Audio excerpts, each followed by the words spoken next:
Oppression Olympics. At the Oppression Olympics, anyone who's anyone will attend. Everyone will participate from all walks of life, every background, every ethnicity, every sexuality you can think of.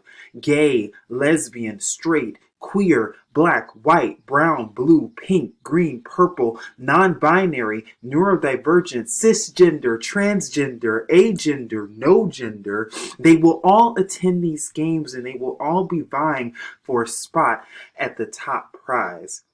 For me, the black side of me is already ahead at these games by a long shot. You see, there were games like these that featured people who looked just like me, not even barely 100 years ago, called the Savage Olympics in 1904, Hit the Nigger Baby played at white carnivals and state fairs in the Negro Baseball League.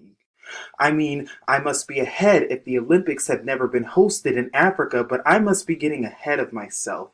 In these games, the blacks are ahead by a huge margin. The only time they are ever ahead, the only time we are ever acknowledged or thought of or considered for the top prizes at award shows is when race and oppression are involved. At least here at these games, you're considered 5/5 of a person instead of 3/5. At least here, you're in front of the crowd and not at the back of some bus. At least here, the contestants hand you water first and don't discriminate and make you drink from a different fountain. At least you have some freedom to read the finish line signs. At least you're not sprinting away from ravenous alligators who only make you their gator bait, or sprinting from slave masters who are ready to shackle you from behind. At the Oppression Olympics, at least you have a head start. For once.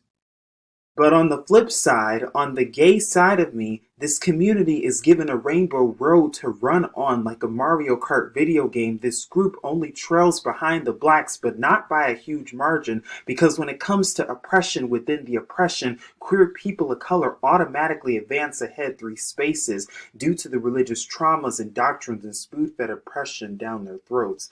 Since we have to suppression our oppression, which feeds into our depression, we have free spaces like a car on a Monopoly board, but there's no way to stop unless you land on the jail slot. But oh, that's right, we weren't privileged enough to get all of the get out of jail free cards before they were given away because we weren't considered free.